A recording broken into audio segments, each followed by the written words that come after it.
Le silence d'un hiver torontois est pesant. Mais le silence de la voix de ma sœur au téléphone l'était encore plus. Elle est partie, Diane. C'était tout. Pas de préambule. Pas de « je suis désolée de t'apprendre cela ».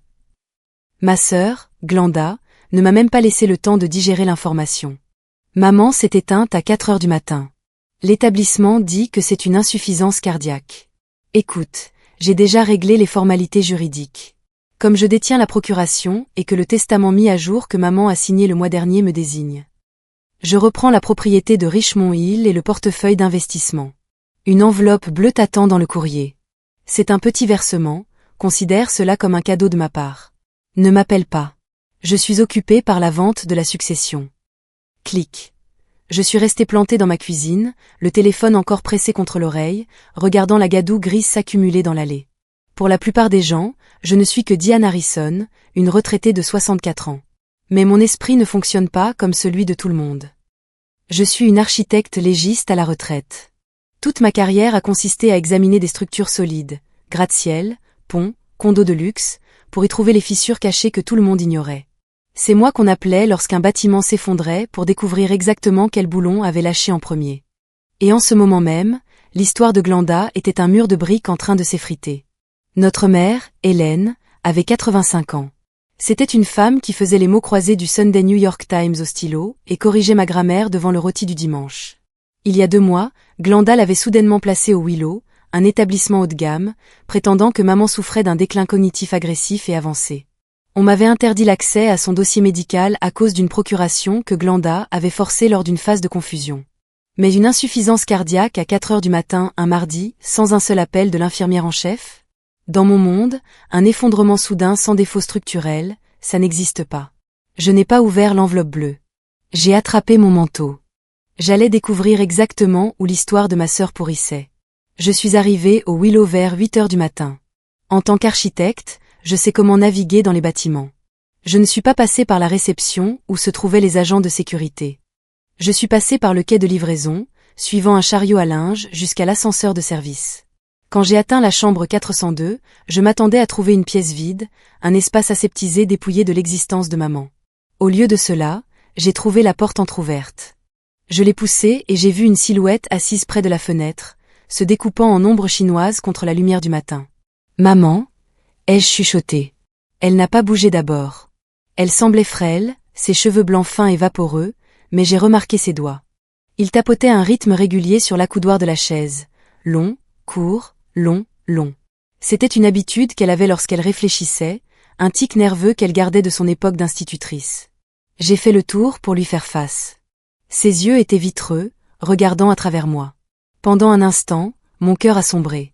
Peut-être que Glenda avait raison. Peut-être que la structure avait réellement cédé.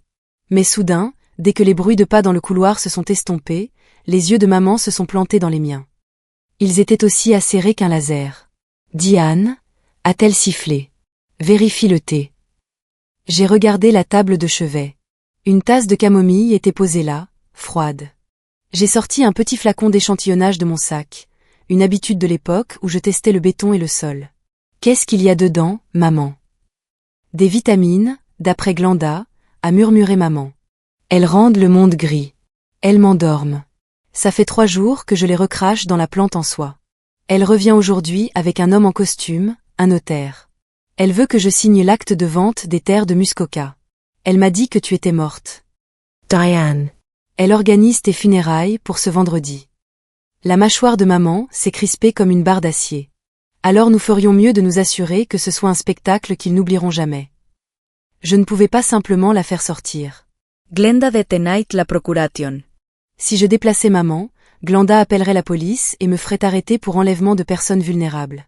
Je devais être plus fine qu'elle sur le plan structurel. J'ai passé les 48 heures suivantes à travailler comme si j'étais sur un projet urgent de haute importance.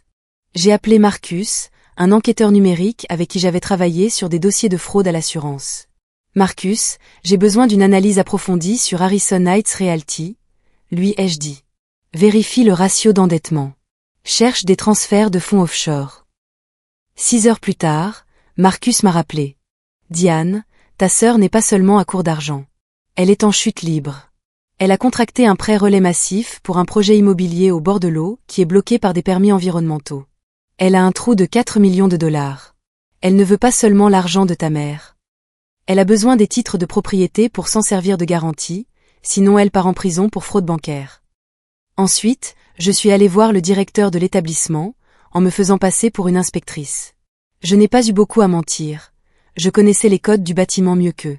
J'ai signalé 3 violations de sécurité dans le hall juste pour faire transpirer le directeur. Je m'intéresse également à la surveillance médicale de la chambre 402, ai-je dit en me penchant vers lui.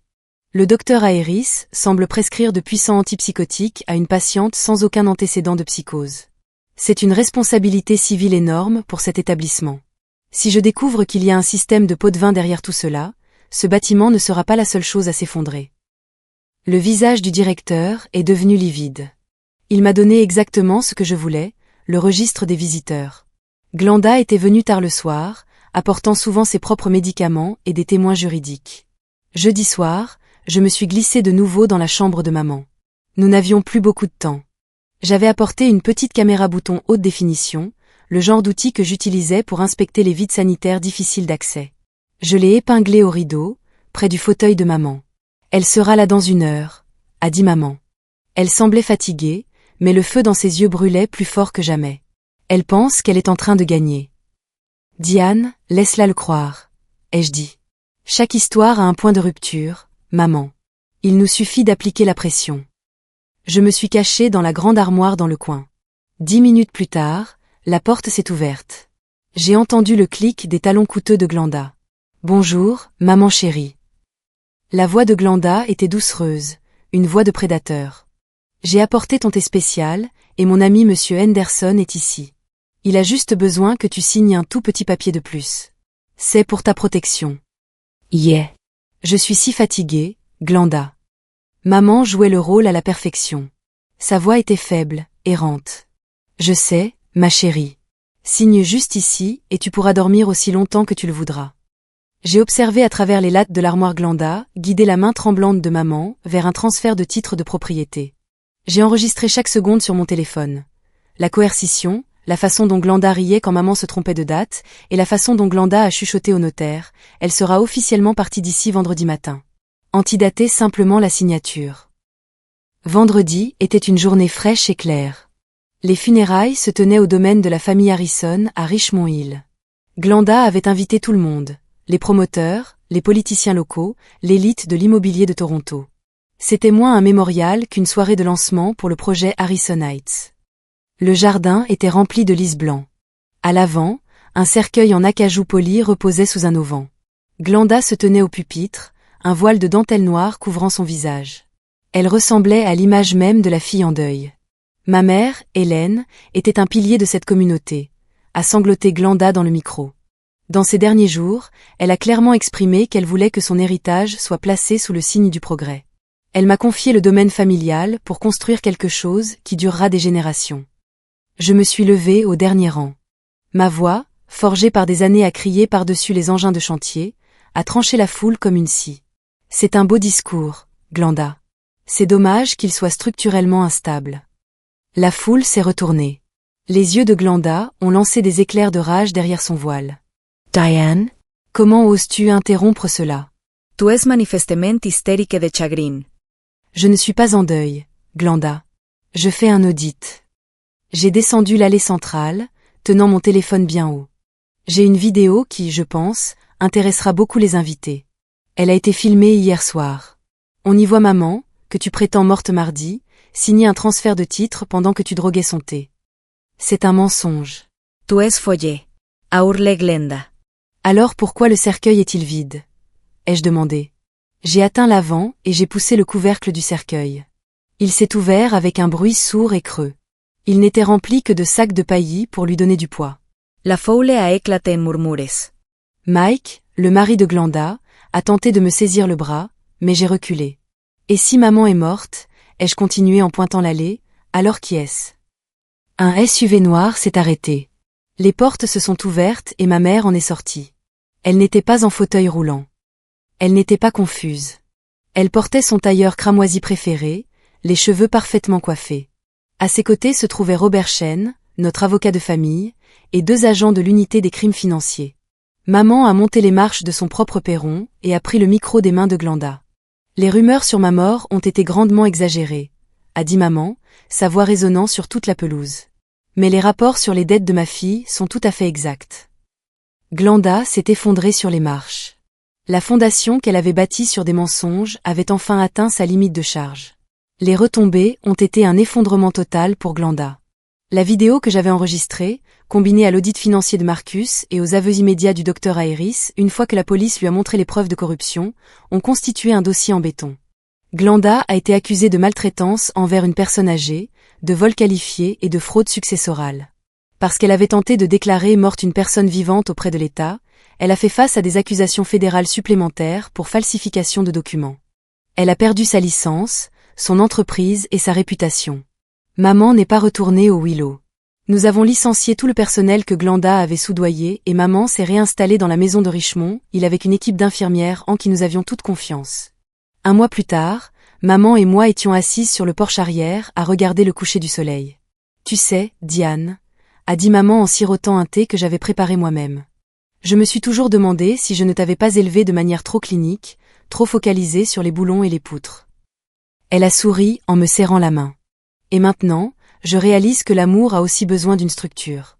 Tu as su voir au-delà de la surface. Tu as vu les fissures avant que le toit ne s'écroule. Je suis une architecte, maman. Je sais qu'une maison peut être reconstruite, mais les fondations doivent être honnêtes. Nous sommes restés assis en silence, regardant les étoiles apparaître au-dessus de la ville. Le domaine Harrison était toujours debout, non pas comme une tour de luxe, mais comme un foyer. Glenda avait choisi un solde bancaire au détriment de la vie d'une mère, oubliant qu'un héritage bâti sur la trahison n'a pas de fondation. Mais ceci n'est pas seulement mon histoire. C'est un avertissement. La maltraitance des aînés prospère dans le silence. Et parfois, les personnes en qui nous avons le plus confiance sont celles qui retirent les briques des murs. Maintenant, j'aimerais vous entendre. Avez-vous déjà croisé une Glenda dans votre propre famille, ou avez-vous déjà eu une intuition qui a sauvé un proche d'une situation périlleuse? Partagez votre histoire dans les commentaires ci-dessous. Si l'histoire de Diane vous a touché, cliquez sur le bouton « J'aime » et abonnez-vous pour d'autres récits de justice et de vérité. Ne laissez pas les fissures passer inaperçues. Prenez des nouvelles de vos proches dès aujourd'hui.